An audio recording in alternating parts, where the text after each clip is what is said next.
về từ thuê ở về thôi mình thì thôi có bên bia chụp sẵn á mà chụp ban về đọc thôi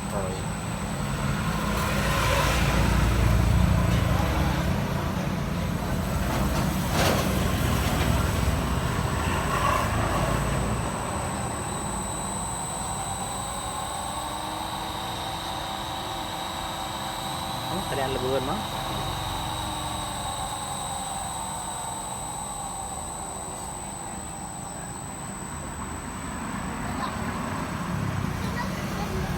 sau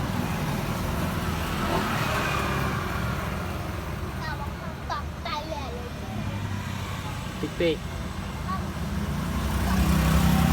pi môi ấy môi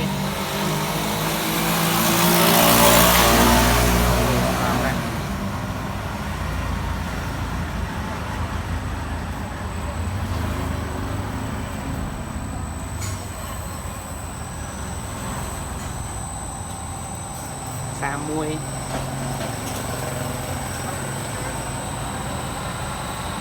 ôi cái nó bông tháo bông đá quá đá với nhau